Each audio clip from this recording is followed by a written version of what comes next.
आज की इस क्लास में पढ़ेंगे हम कक्षा 12वीं के इतिहास के अध्याय 3। इस चैप्टर 3 में एक अंक के प्रश्न जितने भी पूछे जाएंगे वो हम पूरे पढ़ेंगे और इन प्रश्नों में से जो जो आएगा एग्जाम में वो पूछने में से आ जाएगा। यानी कि जो कुछ एग्जाम में आने वाला है 1 मार्क्स में, चाहे फिल इन द ब्लैंक्स हो, चाहे तुम्हारे MCQ हो यानी कि चॉइस क्वेश्चन हो, और चाहे तुम्हारी मैचिंग हो, चाहे 1 वर्ड हो, किसी भी प्रकार का एक अंक का प्रश्न हो वो आ जाएगा। और चैप्टर का नाम है बंधुत्व। बंधुत्व यानी कि रिश्तेदारी, भाईचारा। बंधुत्व यानी कि बंधु, भाई बंधु। जाति और वर्ग, कैटेगरी, इसके बारे में पढ़ेंगे। संपूर्ण प्रश्न है तो देखो इसके प्रश्न कैसे हैं, कौन से प्रश्न इंपॉर्टेंट है, कौन से कम इंपॉर्टेंट है, सब इसमें साथ साथ ही बताता जाऊंगा। पहला प्रश्न है इसका, महाभारत की रचना किस भाषा में हुई? महाभारत की रचना संस्कृत में हुई और इसके रचयिता कौन माने जाते हैं? महर्षि वेद व्यास। ये भी नाम ध्यान रखना और उसकी भाषा भी ध्यान रखना, यहाँ से प्रश्न पूछा जाता है। महाभारत का प्रारंभिक नाम क्या था? महाभारत का प्रारंभिक नाम था कारागार और इसमें लगभग 8,800 श्लोक थे। पूरे 10,000 श्लोक भी नहीं हुए, यानी कि पूरे 10,000 श्लोक भी नहीं थे। मिलावट कर करके बढ़ा चढ़ा कर इस चीज़ को बढ़ा दिया, इन कहानियों को बढ़ा दिया। जो हमारी भगवत गीता थी, महाभारत थी, वो ओनली 8,800 श्लोकों में थी। इनमें बढ़ा के फिर 12,000 अलग अलग समय के साथ बढ़ते गए और ये अब कितने हैं? 1 लाख। महाभारत में श्लोकों की संख्या अब कितनी है? 1 लाख, और पहले कितनी थी? लगभग 8,800। अगला प्रश्न है हमारा, महाभारत के आलोचनात्मक यानी कि बुराई, जैसे कि रामायण की बुराई पेरियार ने की थी, रामायण को काल्पनिक घोषित किया था। ऐसे ही महाभारत की आलोचना का संस्करण संपादन किसने किया था? तो BS सुकथंकर, ये प्रसिद्ध नाम है, इसको जरूर याद रखना। VS सुकथंकर। अगला प्रश्न है, महाभारत में किस प्रकार का परिवार आदर्श माना गया है? पितृवंशी। महाभारत में मातृवंशी परिवार का उल्लेख नहीं मिलता है। सबसे ज़्यादा किसको हाईलाइट किया गया है? पितृवंशी, पिता की भूमिका वाला। अगला प्रश्न है, महाभारत में कितने श्लोक हैं? तो महाभारत में वर्तमान में श्लोकों की संख्या क्या मानी गई है? क्या है? 1 लाख। अगले प्रश्न देखो, अगला प्रश्न देखोगे तुम, परिवार के संबंधों को क्या कहा जाता है? तो उसको कहा जाता है नातेदारी, रिश्तेदारी। ये वाला प्रश्न, पितृवंश किससे कहते हैं? यानी पिता से पुत्र की वंशानुक्रम, यानी कि पिता के बाद पुत्र पे पदवी आना, यहाँ पितृवंश कहलाता है। जहाँ पर महिलाओं की, लड़कियों की माता के आधार पर जब वंश चलता है तो उसको क्या कहते हैं? मातृवंश। मातृवंश किसे कहते हैं? माता की ओर से वंशानुक्रम, वंश जहाँ माता की ओर से चलता है वहाँ पर मातृवंश कहते हैं, और पिता से की तरफ से चलता है पितृवंश कहलाता है। अगला प्रश्न है, कन्यादान का धार्मिक संबंध किससे है? कन्यादान का धार्मिक संबंध विवाह में पिता द्वारा बेटी का उपहार। कन्यादान, कन्या का दान करना, पिता के द्वारा बेटी को उपहार के स्वरूप में सामने वालों को भेंट करना, ये क्या कहलाता है? कन्यादान। 10वां प्रश्न है हमारा, मनुस्मृति का संकलन का कब हुआ? यानी कि मनुस्मृति कब लिखी गई? तो 200 ईसा पूर्व से। कब? 200 ईस्वी तक, यानी कि मौर्य एम्पायर के बाद। तो मनुस्मृति को भी ये भी नहीं माना जाना चाहिए कि ये ईश्वर की देन है। मनुस्मृति में जो कुछ लिखा गया है वो ईश्वर ने लिखा है। मनु महाराज ने कब लिखी है? 200 ईसा पूर्व से 200 ईस्वी के बीच, जीसस के जन्म के बाद तक इसमें चीज़ें जोड़ी गई। आगे का प्रश्न है, स्त्री धन किसे कहा जाता है? विवाह के समय जो उपहार दिया जाता है उसको स्त्री धन कहा जाता है। मनुस्मृति और महाभारत, इनमें इस चीज़ का जिक्र आता है कि स्त्री उसी धन को इकट्ठा कर सकती है, धन अर्जित कर सकती है जो उसको पति या फिर सगे संबंधियों, रिश्तेदारों से या माता पिता से उसको उपहार के रूप में जो दिया जाता है। अगला प्रश्न है, समाज के कितने वर्ण मनुस्मृति में बताए गए हैं? समाज के 4 वर्ण बताए गए हैं। पहला क्या है? ब्राह्मण। क्षत्रिय, वैश्य और शूद्र। यहाँ पर 4 वर्ड बताए गए हैं और भारत की दुर्दशा करने में इन्हीं 4 वर्णों का विभाजन है, यानी कि इन्हीं की वजह से भारत की दुर्दशा हुई। नहीं तो भारत की टक्कर में ना तो कोई देश था, ना कोई महादेश था, कुछ नहीं था। भारत सबसे आगे था। जब से ये मनुस्मृति लागू हुई तब से ये हालत हुई। अगला है, ब्राह्मणों का मुख्य कार्य क्या था? ब्राह्मणों का मुख्य कार्य था वेदों का अध्ययन करना और करवाना और यज्ञ करना। ये ब्राह्मणों का पूजा पाठ करना ये मुख्य कार्य था। मनुस्मृति के अनुसार, महाभारत के अनुसार चल रहा है। शूद्रों का निर्धारित कार्य क्या था? क्या था उनका कार्य? ऊंचे वर्णों की सेवा करना। शूद्रों का एक ही कार्य था कि वो क्षत्रिय, वैश्य और ब्राह्मण इनका क्या करें? इनकी सेवा करें। पितृवंशी प्रथा किस ग्रंथ में सर्वाधिक है? तो किस ग्रंथ में सर्वाधिक मानी गई है पितृवंशी? किस में उल्लेख मिलता है इसका? महाभारत में। अगला प्रश्न है हमारा, किस वर्ग को अछूत घोषित किया गया? चांडाल वर्ग को। अब यहाँ पर ब्राह्मण, वैश्य, क्षत्रिय और शूद्र, शूद्र यानी कि ओबीसी, इनके अलावा चांडाल यानी कि अस्पृश्य, इनको क्या भी कहा गया है? अस्पृश्य, यानी कि जिनको स्पर्श भी नहीं कर सकते, टच भी नहीं कर सकते, और इन्हीं को कहा गया अछूत। अछूत यानी कि जिनको छू भी नहीं सकते, यानी कि शूद्रों तक कैटेगरी थी, यानी कि विभाजन था, वर्ड विभाजन था, लेकिन इनके अलावा भी लोग आते थे जिनको अछूत या चांडाल या अस्पृश्य कहते थे। यही चांडाल ग्रंथों में राक्षसों की तरह दिखाए, यानी कि इन्हीं लोगों को दिखाया है। रियल में इस तरह का कुछ नहीं था। इसका कोई प्रमाण नहीं है, लेकिन हमारी बुद्धि के अनुसार, बौद्धिक स्तर के अनुसार ये हम समझ सकते हैं। महाभारत में किस महिला का बहुपति विवाह वर्णित है? द्रौपदी का। बहुपति प्रथा क्या होती है पहले ये समझ लो। बहुपति प्रथा में एक से अधिक पति होना बहुपति प्रथा कहलाती है, और बहुपत्नी प्रथा में एक से अधिक पत्नी होना, रखना क्या कहलाती है? बहुपत्नी प्रथा कहलाती है। तो महाभारत में किस महिला का बहुपति विवाह वर्णित है? द्रौपदी का। द्रौपदी का कितनों के साथ ब्याह हुआ था? 5 पांडवों के साथ।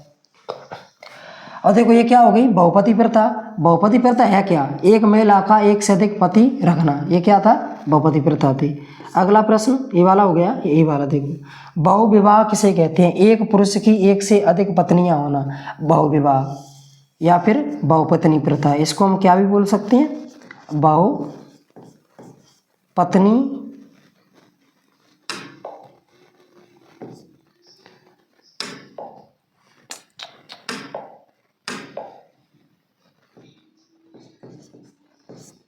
बहुपत्नी प्रथा किसको बोलेंगे? बहुविवाह। एक पुरुष की एक से अधिक पत्नी रखना क्या कहलाएगा? बहुपत्नी प्रथा। अगला है, अंतर्विवाह का क्या तात्पर्य है? जाति या समुदाय, जाति या समुदाय के भीतर विवाह क्या कहलाता है? अंतर्विवाह। जाति या समुदाय के भीतर, और गोत्र से क्या होना चाहिए? अलग। और जाति या समुदाय के बाहर विवाह क्या कहलाता है? बहिर्विवाह। अंतर्विवाह और बहिर्विवाह का प्रश्न बहुत पूछा जाता है, इसकी परिभाषाएं भी याद करके रखना, और इसमें अंतर भी आता है, अंतर्विवाह और बहिर्विवाह में अंतर, तो ये भी याद करके रखना। अगला प्रश्न है, निषाद किस समुदाय से संबंधित थे? निषाद शिकारी समुदाय से संबंधित थे, जिनका मुख्य शिकार था मछलियों का शिकार करना। अगला प्रश्न ये वाला, कौन से ग्रंथ मुख्यतः ब्राह्मणवादी दृष्टिकोण प्रस्तुत करते हैं? तो कौन से ग्रंथ है वो? धर्मसूत्र और धर्मशास्त्र, यानी कि वेद पुराण और धर्मसूत्र, ये वाले ग्रंथ क्या करते हैं? इनमें महाभारत इनके अंतर्गत आ जाएगा, मनुस्मृति इनके अंतर्गत आ जाएगा। शास्त्र अलग है और सूत्र अलग है, जिनमें सूत्र प्रतिपादित किए गए वो सूत्र है, धर्मसूत्र। अगला प्रश्न है, चयनित राजा को किस शब्द से संबोधित किया जाता था? महासम्मता। अगला प्रश्न है, चांडालों को गांव के बाहर क्यों रहना पड़ता था? प्रदूषणकारी कार्य करने के लिए। अगला प्रश्न, महिलाओं को संपत्ति पर क्या अधिकार था? विवाह में मिले उपहारों पर था, जिसको हम स्त्री धन कहते थे, और इससे अधिक प्राचीन काल में महिलाओं को कुछ अधिकार नहीं था, ना तो पढ़ने का ना लिखने का। वो तो कुछ महापुरुष हुए जिनकी वजह से आज महिलाएं पढ़ पा रही हैं, लड़कियां पढ़ पा रही हैं। अगला प्रश्न है, किस वर्ण के लिए मात्र गुलामी ही कार्य था? शूद्र। शूद्र बस गुलामी कर सकती है, तब उनका खाना पीना चल जाएगा, कोई शौक फरमान पढ़ाई लिखाई कुछ नहीं था। इसके अलावा भी कुछ जातियां आती थीं, कुछ लोग आते थे जैसे कि जिनको चांडाल, अस्पृश्य और अछूत कहा जाता था, तो इनके नीचे भी जातियां आती थी। इसका कहने का मतलब ये नहीं है कि नीचे आती थी तो हम नीचे मानने लगे, बस ये सब पढ़ने के लिए है, नॉलेज के लिए। जातिवाद हमें नहीं करना है, जातिवाद अपने अंदर भी नहीं लाना है, बिल्कुल दर्शन भी नहीं होने देने हैं। प्रश्न अगला प्रश्न है, बुद्ध ग्रंथ समाज की भिन्नताओं को कैसे मानते हैं? जन्म पर आधारित स्थिति को अस्वीकार करते हैं। बुद्ध ग्रंथ ने जन्म पर आधारित स्थितियों को अस्वीकार किया, ये सबसे बड़ी उनकी विशेषता है। श्रेणियां या गिल्ड किसी से संबंधित थीं? ये वाला क्वेश्चन हम पहले पढ़ चुके हैं। तो शिल्पकारों एवं व्यापारियों का संघ, शिल्पकारों और व्यापारियों के संघ को क्या कहा जाता था? श्रेणियां या गिल्ड। गोत्र का दर्शाता है, या गोत्र क्या है? एक ही वंश के लोगों को दर्शाता है गोत्र। एक ही गोत्र है तो उसका अर्थ हुआ कि एक ही वंश के हैं, चाहे वो भारत के किसी भी कोने में किसी भी राज्य में रह रहे हों, ये माना जाता है। गोत्र ऋषियों से, गोत्र की उत्पत्ति कहाँ से हुई? ऋषियों से, ये ध्यान रखना, ऋषियों से। मनुस्मृति द्वारा सबसे बड़े बेटे को क्या नाम मिलता था? विशेष हिस्सा। क्या मिलता था? बड़े बेटे को बस विशेष हिस्सा मिलता था, यानी कि समान बंटवारा नहीं होता था। किसके आधार पर? मनुस्मृति के आधार पर। अगले प्रश्न देखो। अगला प्रश्न, ब्राह्मण ग्रंथ में सबसे महत्वपूर्ण धर्मशास्त्र कौन सा है? मनुस्मृति। अरे मनुस्मृति ने उनको ऊंचा बनाया, जो तुम्हें ज़्यादा माने, ज़्यादा पूजे, जो तुम्हें ज़्यादा अधिकार दो तो तुम उसी को तो मानोगे। तो मनुस्मृति ने ब्राह्मणों को ज़्यादा अधिकार दिए, इसलिए वो मनुस्मृति को ज़्यादा मानते हैं। जबकि इसमें अब भी विवाद होते हैं। कई एक मूर्ख लोगों का कहना है कि देश मनुस्मृति से चलेगा, तो अब तो उस हवा को छोड़ें। अब संविधान को कई एक लोग नकारते हैं, लेकिन उनकी मूर्खता है नकारना। इसमें किसी के साथ भेदभाव नहीं किया गया है, जबकि मनुस्मृति भेदभावों से भरी हुई है। और किसी को पढ़ना चाहिए, जिससे पता चले, कम से कम SC ST और OBC को तो पढ़ना ही चाहिए, जब उनको पता चले कि हमारे साथ क्या हुआ और हमें किस कैटेगरी में रखा गया, किस तरह का हमारे साथ व्यवहार हुआ, पढ़ना चाहिए। समाज के किन वर्गों का मलेच्छ कहा जाता था? ये मलेच्छ वाला मैंने ऑफलाइन में भी दिया था। गैर संस्कृत बोलने वालों को, जो गैर संस्कृत बोलते थे, उनको मलेच्छ कहा जाता था। और ये मलेच्छ ईश्वर को नकारते थे, यानी कि ये धर्मशास्त्र और धर्म सूत्रों को नहीं मानते थे, इसलिए जो संस्कृत भी नहीं बोलते थे, इनको क्या कहा जाता था? मलेच्छ। अगला प्रश्न, किस महाकाव्य में शासक वर्ग में बहुपति प्रथा मिलती है? महाभारत। महाभारत में ही तो द्रौपदी के 5 पति थे, इसलिए किस महाकाव्य में बहुपति प्रथा मिलती है? महाभारत। अगला प्रश्न है, पांडवों की माँ का नाम बताइए। अरे कुंती, बिल्कुल सरल है। द्विज किसे कहा जाता है? हाँ, ये बात ध्यान रखना, द्विज वाला क्वेश्चन आता है। द्विज जो जनेऊ धारण करती हैं उनको क्या कहा जाता है? द्विज। ब्राह्मणों को, ब्राह्मणों में बिल्कुल वो जो जनेऊ धारण करते हैं, हर किसी को नहीं। अगला प्रश्न, किस ग्रंथ में 4 वर्णों के व्यवसायों की व्यवस्था है? धर्मशास्त्र। महाभारत में नहीं, मनुस्मृति। अगला प्रश्न, मनुस्मृति के अनुसार महिलाओं को कौन सा अधिकार मिला है? स्त्री धन रखने का, और इसके अलावा कुछ नहीं था। इसके अलावा तो बस वंश को आगे बढ़ाने की एक मशीन थी स्त्री, इससे ज़्यादा मनुस्मृति में स्त्री को कुछ नहीं माना गया है। अगला, किस ग्रंथ में गोत्र बदलने की बात की गई है? धर्मशास्त्र में। अगला है, किस संस्था से कर वसूला जाता था? राजस्व द्वारा, यानी कि राजा के द्वारा कर वसूला जाता था। अगला प्रश्न, किस ग्रंथ में भाषा प्रसारण के तरीके महत्वपूर्ण बताए गए हैं? तो महाभारत। भाषा के प्रसारण के तरीके महाभारत में बताए गए हैं। अगला प्रश्न, किस ग्रंथ में पितृवंश का आदर्श बताया गया है? वही महाभारत पहले करा दिया। महाभारत के महत्व की पुष्टि किससे होती है? संस्कृत के अलावा पाली, प्राकृत तमिल ग्रंथों से। ये इनसे मिलकर बनाया ही गया है। आदि पर्व किसका प्रथम खंड है? महाभारत का। आदि पर्व देखा होगा तुमने, पढ़ा होगा। संघ या श्रेणी का क्या कार्य था? शिल्प, उत्पादन एवं व्यापार। ये किसका था? संघ या श्रेणी का कार्य। महाभारत के कितने संस्करण हैं? अनेक, विभिन्न भाषाओं में, सभी भाषाओं में ट्रांसलेट किया गया। लगभग दुनिया में सबसे ज़्यादा ट्रांसलेट किए जाने वाला किताब है ये भगवत गीता।